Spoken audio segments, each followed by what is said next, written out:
네, 지난 시간에는 ESG 중에서 E, 환경을 살펴봤습니다. 이번에는 ESG 중에서 S, 사회에 대해서 알아보려고 하는데요. 오늘은 지속가능연구소의 김민석 소장님 모시고 얘기 나눠보겠습니다. 안녕하세요. 네, 안녕하세요. 네, 사회. 너무 쉬운 단어인 것 같기도 하고 왠지 잘 알 것 같은 단어인데 중소기업의 경우 환경과 거버넌스 이것과 함께 특히 사회에 대해서도 신경을 많이 써야겠다는 생각이 듭니다. 맞나요? 네, 맞습니다. 이 SG 각 분야가 모두 중요하지만 네.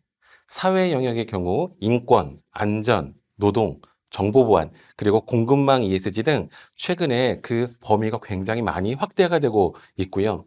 해당되는 지표도 가장 많이 차지하고 있는 것이 바로 S 영역입니다.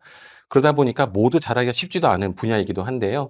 ESG 관련 전문 인력과 예산 등이 상대적으로 부족한 중소기업 같은 경우에는 전략적으로 S 영역을 잘 대응하는 것이 무엇보다 필요하지 않을까 싶습니다. 네. 우리 중소기업이 환경적으로 좀 열악하기 때문에 전략적으로 S 영역을 잘 대응하는 게 중요하다라고 하셨는데요. 자, 본격적으로 S 사회 영역에 대해 살펴보고요. 대응 전략도 알아보겠습니다. 요즘 그 ESG란 단어가 정말 핫하잖아요. ESG 중에서 S, 사회는 어떤 걸 의미하나요? 네, ESG 경영은 투자자들이 투자를 결정하는 과정에서 재무적 성과뿐만이 아니라 네. 환경적 그리고 사회적, 거버넌스적 이슈도 함께 고려해야 한다는 경영 패러다임입니다. 그런데 이 중 S, 사회에 대한 오해가 가장 많이 있기도 한데요. 어떤 오해들이 있을까요? S는 단순히 지역사회를 의미하는 것이 아니라 사람을 의미합니다. 이때 사회, 즉 사람의 1순위는 각 회사의 임직원, 네. 2순위는 공급망, 그리고 마지막 3순위는 지역사회를 의미한다고 볼 수 있죠. 그러니까 S, 소셜의 의미가 사실은 사람을 의미하는 거군요. 그런데 S가 지역 사회 공헌 같은 것을 하는 거라고 제가 생각을 했는데 이게 아닌가요? S에 대한 정의부터 좀 알려주세요. 네, ESG가 등장하게 된 배경에는요, 유엔과 투자자 그룹이 있습니다. 네. 이들이 지속 가능한 세상과 조직이 되려면 지속 가능성을 저해하는 위험 요소를 차츰차츰 줄여야 한다고 강조를 하기 시작을 하면서 네. ESG가 등장을 했거든요. 즉, 어느 조직이 지속 가능하려면 이러한 지속 가능성을 저해하는 환경적인, 사회적인, 그리고 거버넌스적인 측면의 위험 요소를 줄여야 된다라고 이제 강조를 하기 시작을 했습니다. 이때 사회 영역에서는요, 임직원, 공급망, 지역사회 관련 활동 중 어느 것이 조직의 지속 가능성에 가장 큰 영향을 미칠까요? 네. 혹시 어떻게 생각하세요? 세 가지 다 중요한 요소이기 때문에 어느 하나를 딱 꼽기가 좀 어려운데 좀 확인할 수 있는 방법이 있을까요? 이것을 확인해 보시려면 ESG 관련 공시 기준이나 평가 기준을 확인해 보시면 금방 아실 수 있습니다. ESG 관련 공시 기준인 GRI 스탠다드나 평가 기준인 MSCI ESG 레이팅, 그리고 S&P 글로벌 CSA 등의 S 영역 주요 항목을 보시면 임직원에 대한 항목이 대부분이신 것을 확인해 보실 수 있으실 겁니다. 즉, 임직원을 채용하거나 승진, 보상, 해고 등 이런 여러 가지 일련의 과정을 하는 과정이 투명한지, 네. 차별은 없는지, 인권 침해는 없었는지, 그리고 임직원이 안전하게 일을 하고 있는지, 직원들의 개인정보를 잘 보호하고 있는지, 급여는 잘 주고 있는지, 이러한 대부분 임직원에 대한 항목이 ESG 중에 S 영역을 차지하고 네. 있습니다. 그리고 그 다음으로는 요즘 아주 중요해진 공급망에 ESG에 대한 항목이 있고요. 마지막으로 지역사회에 대한 항목도 일부 포함되어 있습니다. 즉, 조직의 지속 가능성을 저해하는 가장 큰 리스크가 바로 임직원에게 발생할 수 있는 항목이기 때문에 이 부분이 가장 많이 포함되어 있고, 네. ESG에서 S, 즉 사회는 임직원이 1순위라고 말씀드린 이유이기도 합니다. 네.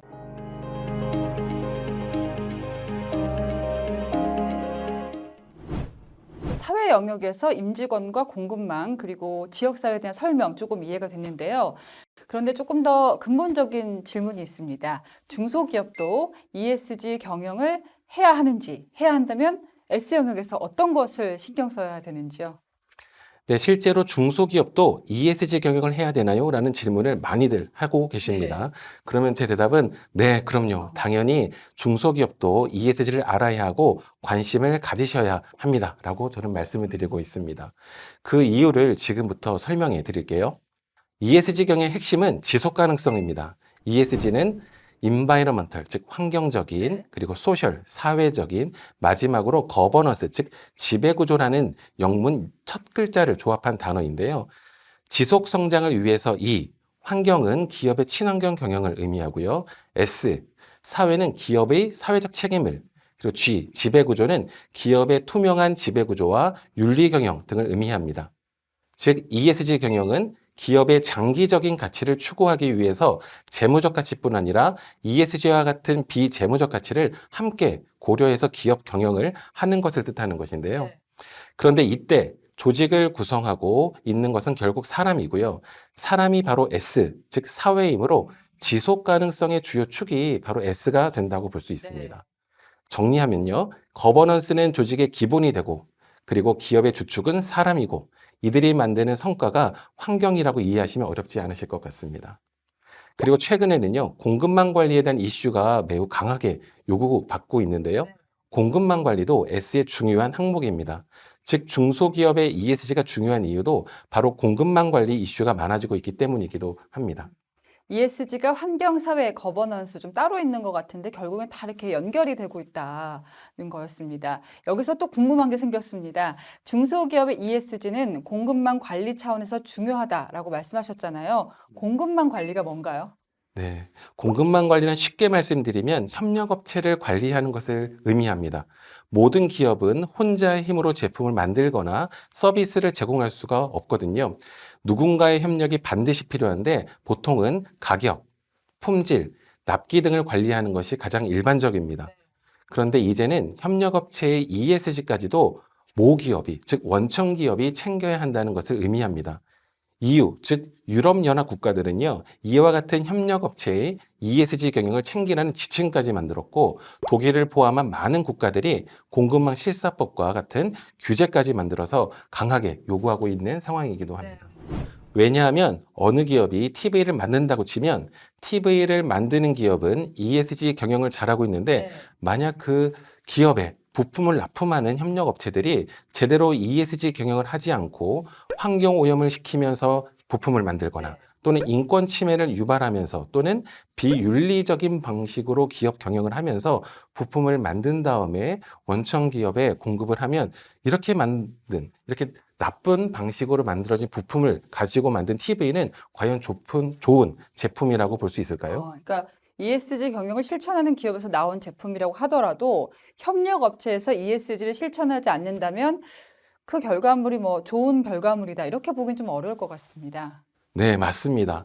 따라서요, 최종적으로 TV를 만드는 기업은 그들의 협력업체까지도 ESG 경영을 제대로 해서 부품을 만들고 납품하도록 요구하고 있는 거죠. 그리고 ESG 공시 및 평가 기준에서도요, ESG 경영은 자사뿐 아니라, 즉 우리 기업뿐 아니라 우리 기업에 납품하는 중견 중소기업이 포함된 공급망까지 의무적으로 ESG 경영을 하도록 요구하고 있습니다. 예를 들면 삼성전자, LG전자, SK하이닉스와 같은 기업들은 매년 최소 1차 협력업체에 대해서 ESG 경영 수준을 점검하고 있고요. 일정 기준을 넘지 못하는 협력 회사 또는 협력 기업에 대해서는요, 개선할 수 있는 지원을 하거나 최종적으로는 거래 종료까지 하는 등 내부 방침을 갖고 있기도 합니다. 어떠세요? 공급망이라는 단어가 그냥 한 번에 들어서 쉽게 이해하시기는 어려우실 것 같긴 한데 이해가 되셨는지 모르겠어요. 조금 이해가 되려고 하는데요. 이제 정리를 해보면 공급망 관리가 S 영역의 중요한 항목이다. 또 중소기업의 경우 대기업의 협력업체가 많은데 모기업이 거래 조건으로 ESG 경영을 요구하고 있다. 또 해외 수출한 중소기업도 ESG 경영은 필수로 요구받는 상황이 됐다. 이렇게 정리해 볼 수가 있겠네요.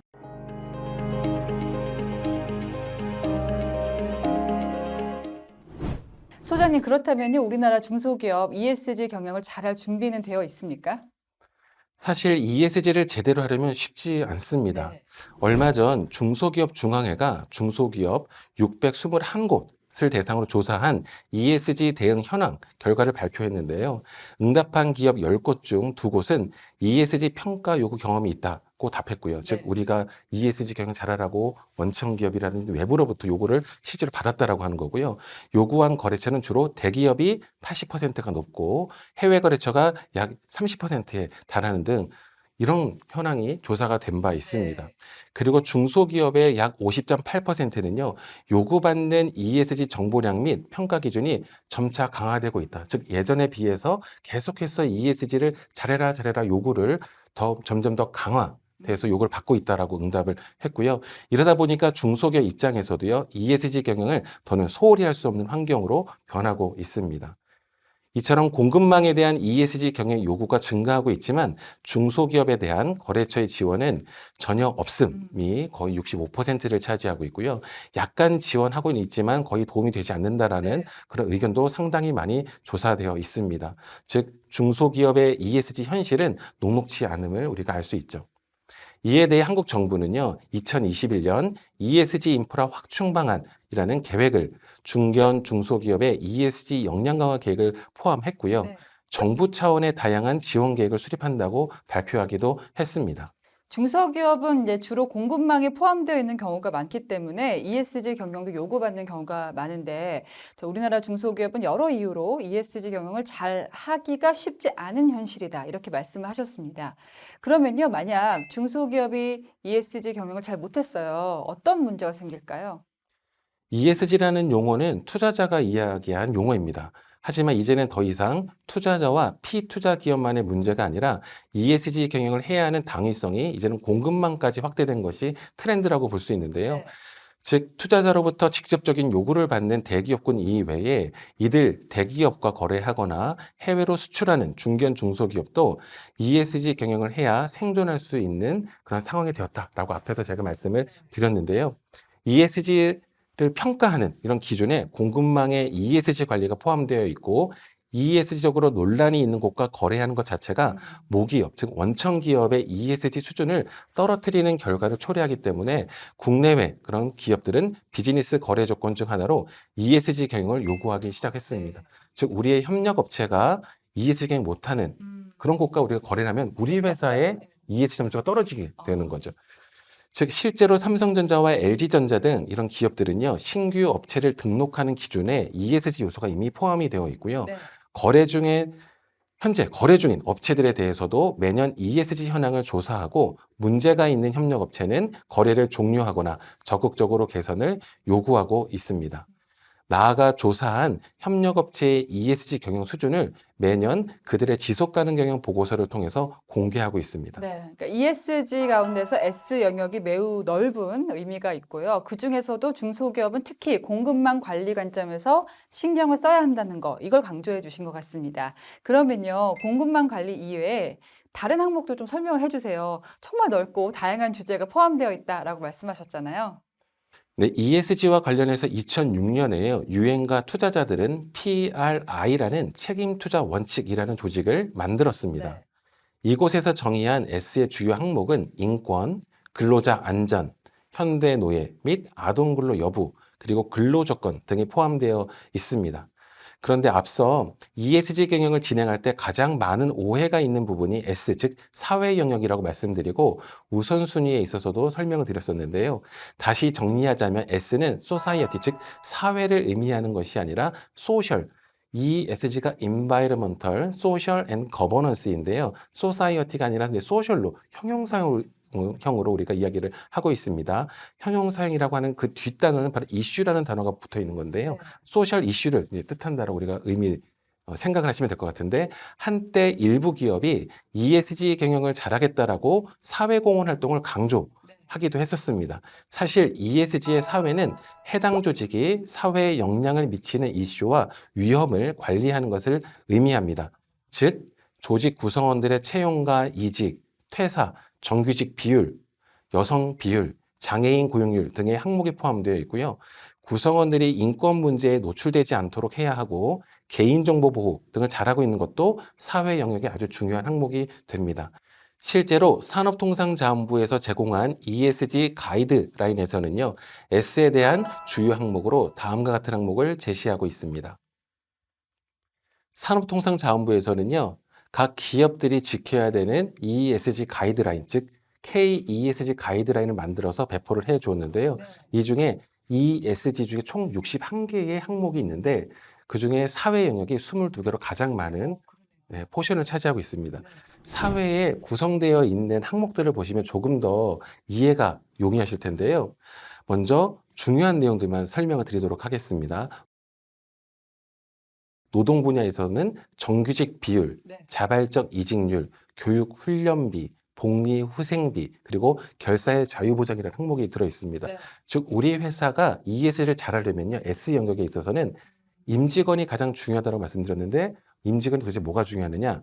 정규직 비율이 높아야 된다고 얘기를 하는 거고요. 네. 그리고 자발적 이직률이 낮아야지 좋다. 낮아야지. 네, 이직률. 오래 다녀야 좋다. 네, 맞습니다. 네. 자꾸 이직률이 높다는 것은 우리 회사에 불만이 있거나 좋지 않은 조직으로 인식이 되기 때문에 우리 회사가 지속 가능하고 좋은 회사가 되려면 이직률이 낮아야지 된다라고 보죠. 그리고 이직이 낮기 위해서는 우리의 훌륭한 구성원들이 있어야 되는데 그들을 위한 교육 훈련비를 많이 써야 된다. 복리 후생비를 많이 잘 줘야 된다. 그리고 결사의 자유 보장이라고 하는 건 조금 어려운 단어일 수도 있는데요. 쉽게 생각하면 노사협의체나 노동조합과 같은 이런 임직원들이 함께 모일 수 있는 또는 모여서 그들의 의견을 개진할 수 있는 권리를 보장해야 된다라고 이야기를 하고 있습니다. 네.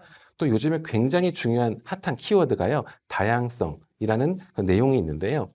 바로 여성 구성원 비율이라든지 여성 급여 비율 또는 장애인 고용률 같은 항목들이 있어서요. 어느 특정 회사가 너무 남성 중심으로 돼 있다든지 예. 아니면은 관리자가 대부분 남성으로 돼 있다든지 하는 조직들은 감점을 받도록 되어 그러니까 있습니다. 저 같은 여자들이 많아야 된다. 네. 네. 그런데 단지 직원들 중에 받으면 안 되고 고위 관리자, 임원 중에서. 임원이라든지 예. 관리자, 책임자 급여도 여성이 많아야 된다는 것을 의미를 하고 있고요. 그리고 요즘에 안전이 굉장히 중요합니다. 중대재해처벌법이 법으로 시행되고 있기도 한데요. 그러다 보니까 산업재해율, 즉 우리 임직원이 다치지 않고 안전하게 일을 할 수 있는 그런 환경을 만들어야 된다라고 강조를 하고 있고요. 그리고 인권이라는 그런 내용이 포함되어 있는데요. 인권 리스크 평가 같은 것들을 해서 실제 우리 임직원들이 당하고 있는 인권 문제는 없는지, 네. 문제가 있으면 어떻게 그들을 구제하고 보호하고 존중할 것인지를 실제로 잘 갖춰야 된다라고 이야기를 하고 있습니다. 그리고 동반 성장 분야가 요즘에 굉장히 뜨고 있는 맞아요. 분야인데요. 네. 공급망 ESG, 오늘도 계속해서 여러 번 말씀드리게 될 텐데요. 협력업체의 ESG 경영까지도 우리 기업이 책임져야 된다. 그럼 중소기업 입장에서는 우리도 ESG 경영을 잘 해야지 되고요. 네. 우리의 협력업체들이 또 있을 거란 말이죠. 네. 그들에게도 ESG를 잘할 수 있도록 우리가 도움을 줘야 된다라고 이야기를 하고 있습니다. 마지막으로 우리 지역사회 영역에 있어서는요, 전략적 사회공헌이라고 하는 내용도 포함되어 있어서요. 이 전략적 사회공헌은 그냥 일회성으로 하는 그런 사회공헌 말고 이제 우리 업과 관련된 다양한 활동들을 해야지 된다고 얘기를 하고 있습니다. 그리고 최근에는 빠질래야 빠질 수 없는 또 아주 중요한 항목이 있는데요. 바로 개인정보 보호, 그렇죠. 정보 보호 이슈입니다. 즉 우리 임직원들의 정보라든지 우리 고객사들의 정보, 우리 고객들의 정보들이 유출되거나 이런 것들이 유출됐을 경우 악용되면 안 된다. 네, 예. 맞습니다. 예. 이렇게 개인정보를 철저하게 잘 관리해서 사회적으로 무리를 일으키면 안 된다라고 하는 것이 이 ESG 항목에 들어있는데요. 앞서서 S를 소셜이라고 불렀고요. 소셜 이슈라고 말씀드렸었어요. 즉 ESG 경영을 잘한다는 것은 소셜 이슈 없이, 즉 인권 문제, 노동 문제, 정보보호 문제 등 이런 문제 없이 기업 경영을 잘하는 것이 ESG 경영 평가 항목에 들어가 있다고 보시면 될 것 같습니다. 이처럼 ESG 경영에서 사회 영역은 조직이 운영할 때, 즉 조직이 운영될 때 가장 기본이 되는 항목으로 구성이 되어 있음을 아실 수 있으실 겁니다. 네.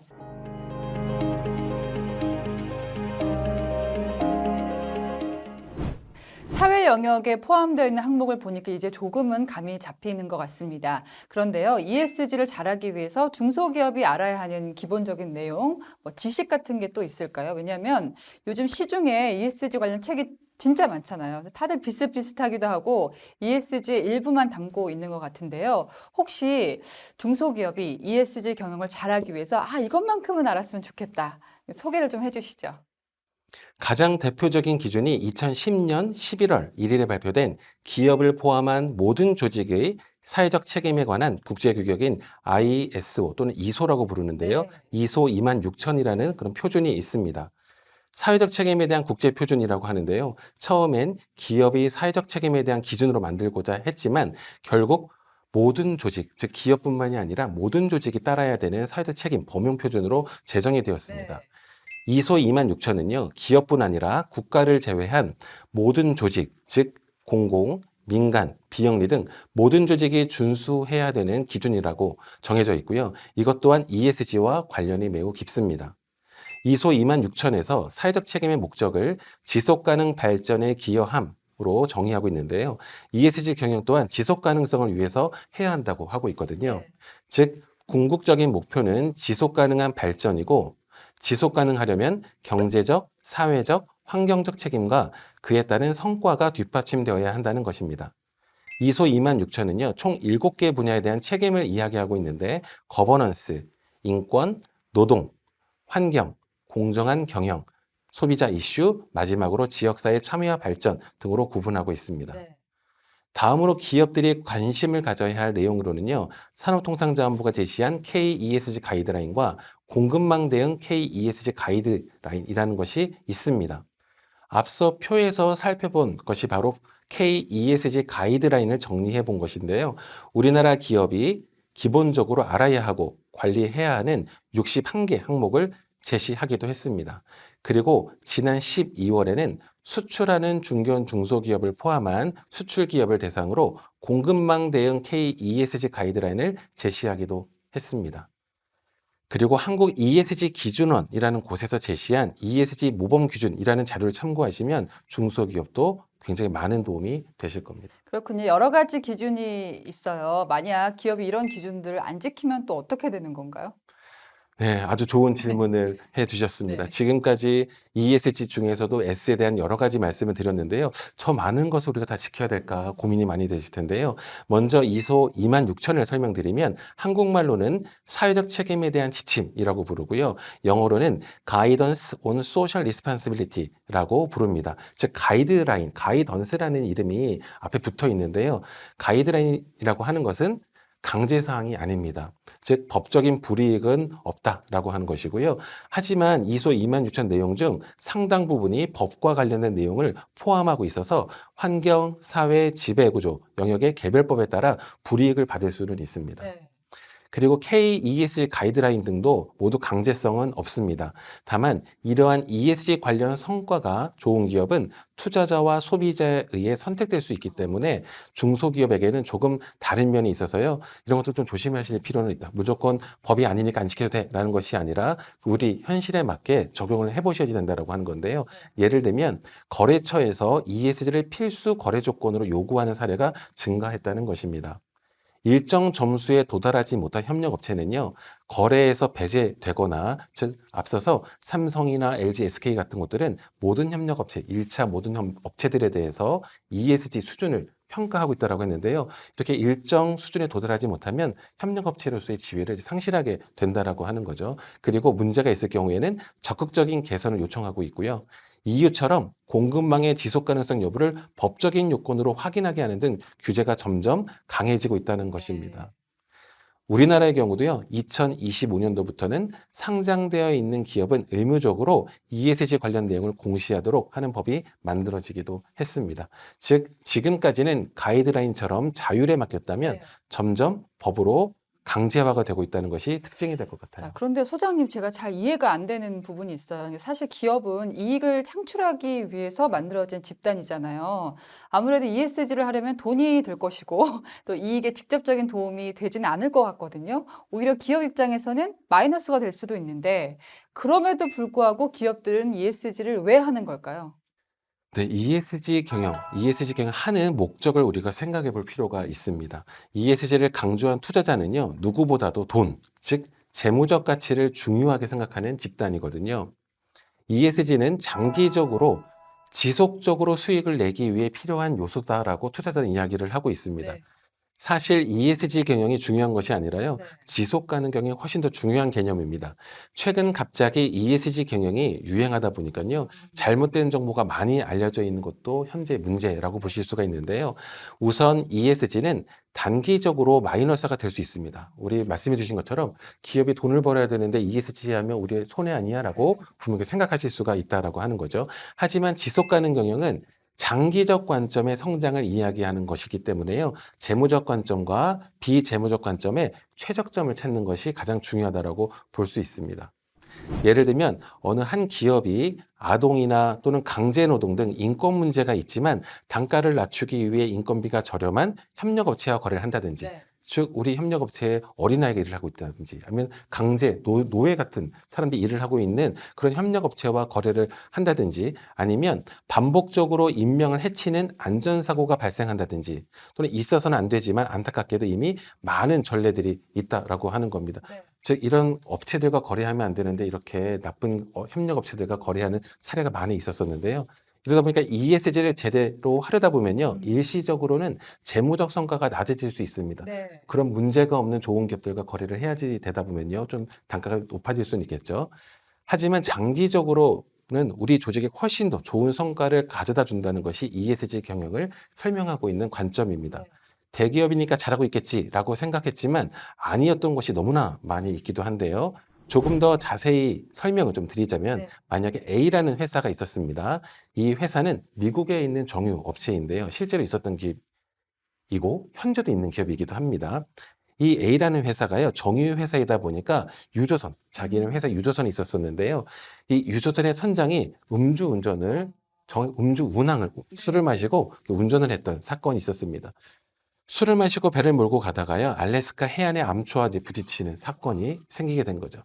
이 사고로 유조선에 실려 있던 기름이 그 바다에 유출이 되었고요. 맞아요. 이 사건은 A사의 발대지 유조선 재앙이라는 사건으로 아직까지 남아 있습니다. 이 사건으로 인해서요, A라는 회사는 돈을 굉장히 잘 버는 기업이었고요. 하지만 이 사건 때문에 이후 주가는 정체되고 평판은 나빠지기 시작을 했습니다. 왜냐하면 어마어마하게 많은 벌금을 내야 했고요. 오염이 생긴 알래스카 해안의 지역 주민들에게는 생계 보상금을 지급을 해줘야지 했었었고, 벌금 내랴, 자연보건 기금 내랴, 그리고 이렇게 직원들의 일탈로 인한 여러 가지 환경 문제가 생기다 보니까 기업의 지속 가능성이 낮아지는 사례를 경험하게 되었는데요. 네. 이런 사회를, 즉 이런 사회적 무리를 일으키는 대기업들이 너무나 많이 있었던 거죠. 이처럼 ESG 경영에 소홀한 기업은 먼저 벌금도 내야 되고 조업 정지 등 행정 제재와 발주처의 공급망 선정 시 제외되는 등 여러 가지 경영에 직접적인 영향을 받기도 네. 합니다. 그리고 소비자의 외면과 불매 운동, 부정적인 평판 등으로 손실이 생기게 될 겁니다.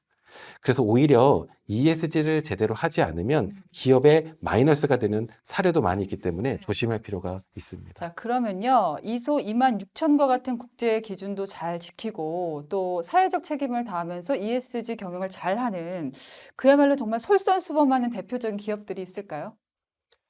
글쎄, 이게 상당히 어려운 질문인데요. 기업들이 ESG 모든 영역을 다 잘하는 것이 굉장히 쉽지가 그럴 것 않습니다. 같아요. 예. 네. 하나를 잘하면 또 다른 것을 못하는 경우도 있고요. 또 못하는 것도 있지만 또 상대적으로 일부는 또 잘하는 그런 기업들도 많이들 있거든요.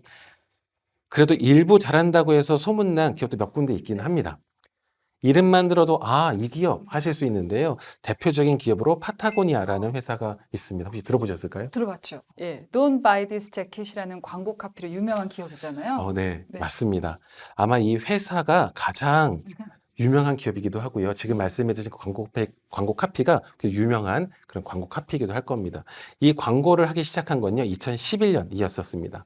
모든 브랜드들이 대목이라고 할 수 있는 블랙 프라이데이를 앞두고요, 자사의 자켓 사진과 함께 이 자켓을 사지 마세요라고 광고를 한 것이죠. 다른 기업들은 블랙 프라이데이 대목이니까 네, 막 팔아야 되잖아요. 네, 맞아요. 뭐 그렇게 우리 제품을 사주세요라고 광고할 때에 거꾸로 이 브랜드는 우리 자켓을 사지 말라라고 광고를 한 건데요. 이런 광고뿐만이 아니라 실제로 새 옷을 사지 말고 입던 옷을 수선해서 입자는 취지의 원웨어라는 캠페인을 시작하기도 했습니다. 이 의류 브랜드에서 새 옷 사지 말고 있는 옷 고쳐 입으세요라고 얘기를 하는 거죠. 이 회사의 사명이 우리의 터전, 지구를 보호하기 위해 사업을 이용한다라고 할 정도이고요. 최근에는 오너일거가 보유하고 있던 경영권을 비영리 단체에 전부 기부, 이관하기도 했었습니다. 네. 그런데 오늘은 사회에 대한 내용을 설명드리고 있는데요. 특히 S 분야에서 잘하는 기업을 찾아봐야 할 것 같습니다. S 영역에서는요, 인권, 노동, 안전, 그리고 소비자 이슈, 지역사회 참여 발전 등 범위가 너무 넓어서요. 모든 영역을 다 잘하는 그런 기업들을 사실상 찾기가 어려운데요. 네. 대신 각 영역별로 잘하고 있는 기업을 찾아서 벤치마킹하고 배우는 것이 중소기업들 입장에서는 도움이 되실 겁니다. 그렇군요. 이제 그러고 보니까 앞서 S, 소셜을 사람이다 이렇게 강조를 하셨잖아요. 사람에 의한 경영, 사람을 위한 경영, 그러니까 인권 경영도 매우 중요하겠네요. 네, 맞습니다. 실제로 인권이 사회 영역에서 많이 중요한가요? 네, ESG 분야 중 올해 가장 핫한 키워드를 꼽으라고 하면 바로 첫 번째가 공급망 관리, 두 번째가 인권입니다. 그 정도로 인권은 매우 중요한 핵심 키워드이기도 한데요. 인사가 만사라는 단어가 그런 용어가 있을 정도로요. 즉 조직을 경영하는 차원에서는 사람은 매우 중요합니다. 이때 사람이 갖고 있는 기본적인 권리가 바로 인권이라고 부르는 건데요. 네. 실제로 ESG 경영에서도 인권은 매우 중요한 항목으로 보고 있습니다. 근데 과거에도 그렇고요. 기존에도 노동권과 인권에 대한 운동, 또 중요성 계속 강조되어 왔었습니다. 최근 ESG 경영이 도입되고 중요성이 커지면서 이런 것들이 달라졌다. 어떤 게 있을까요? 과거와 좀 달라진 것이 있다면요. ESG 경영은 구체적이고 지속적인 개선을 요구하고 있다는 것입니다. 인권을 예를 들어 보면요. 인권의 범위가 매우 넓은데 이를 구체적인 항목으로 정의하고 있고요. PDCA라는 프로세스가 있는데요. 플랜, 두, 체크, 액트라는 네. 프로세스인데요. 이 프로세스에 따라 실행과 개선을 요구하기 시작했다는 것입니다. 즉 인권 평가부터 공시, 개선을 PDCA 프로세스를 통해 달성해야 한다고 강조하고 있는 거죠. 또한 과거에는 ESG 이슈들이 개별 기업의 문제로 치부가 되기는 했었지만요. ESG 경영 시대가 되면서 기업 간 비교가 용이해진 것도 다른 점 중 하나입니다. 네. 자, 마지막 질문입니다. 기업들이 ESG 경영의 일환으로 사회공헌 활동도 많이 하고 있는데요. 중소기업이 사회공헌을 많이 하면 ESG 수준이 높다. 이렇게 말할 수 있는 건가요? 사실 사회공헌 활동은 ESG 경영 측면에서 큰 비중을 이렇게 차지하고 있지는 않습니다. 네. 그럼에도 불구하고 ESG 측면에서는 업과 관련된 사회공헌 활동을 하고 일회성보다는 지속적인 활동을 하면서 임직원이 참여하는 사회공헌 활동을 하는 것이 좋다고 이야기를 하고 있습니다. S에 대한 항목이 정말 다양합니다. 이제 중소기업에서 위와 같은 걸 잘하기가 정말 쉽지는 않을 것 같은데 어떻게 해야 될까요? 뭐 모두 잘하면 다 좋지만 대기업과 다르잖아요. 인력이나 자원이 많이 좀 한정적일 텐데 혹시 중소기업이 좀 현실적으로 ESG 경영을 잘할 수 있는 꿀팁 이런 게 있을까요? 네, ESG 경영은 선언으로만 완성되지는 않습니다. ESG 경영을 하려면 조직은 ESG의 정확한 개념을 알고 필요성을 인지하는 것으로부터 시작할 수 있고요. 네. 실행과 개선을 반복함으로써 고도화해야 된다고 하고 있죠. ESG는 범위가 매우 넓기 때문에 단기간 내에 ESG 각 분야를 완벽하게 하는 것이 어렵기 때문에 중소기업 특정의 상황에 맞게 계획을 수립하고 네. 우선순위를 정하고 실행하는 것이 좋습니다. 자, 지금까지 사회 영역에 대한 이야기 들어봤습니다. 마지막으로 이것만큼은 꼭 말하고 싶다. 그리고 또 앞으로 ESG 사회 영역은 어떻게 될지 좀 말씀을 해주시겠어요? 네, ESG 경영의 촉발은 투자자로부터 시작이 된 거는 맞습니다. 네. 하지만 ESG 경영의 완성은 기업의 실제 비즈니스 활동에서 완성이 된다고 볼 수가 있는데요. ESG 경영은 지속 가능성을 확보하기 위한 수단입니다라고 여러 번 강조를 해드렸습니다. 즉, 주객이 전도되면 안 될 텐데요. 제대로 알아야 제대로 대응할 수 있다. 특히 사회 영역은 우리 직원들이 체감할 수 있는 가장 직접적인 항목이기도 하고요. 그렇기 때문에 ESG, 즉 환경, 사회, 지배구조 중에서 가장 쉽게 하는 영역이 아까 바로 사회라고 말씀드렸었는데 네. 사실 굉장히 어려운 영역이다라고 말씀을 드렸습니다. 따라서 제대로 알고자 하면 아주 어려운 것이 S 영역입니다. 그렇기 때문에 중소기업 입장에서는요, 사회 영역 중에서 우리 회사에 가장 크게 영향을 미치는 항목이 무엇인지 찾으셔야지 되고요. 고객사나 또는 법적으로 요구받고 있는 것부터 하나씩 하나씩 개선을 한다면 반드시 우리 회사의 지속 가능성을 높이는 데 도움이 되실 겁니다. 네. 자, 소장님 덕분에 ESG 중에서 S, 사회 영역에 대한 이해가 깊어졌고 아주 유익한 시간이었습니다. 이것으로 오늘 강의는 마치도록 하겠습니다. 고맙습니다. 감사합니다.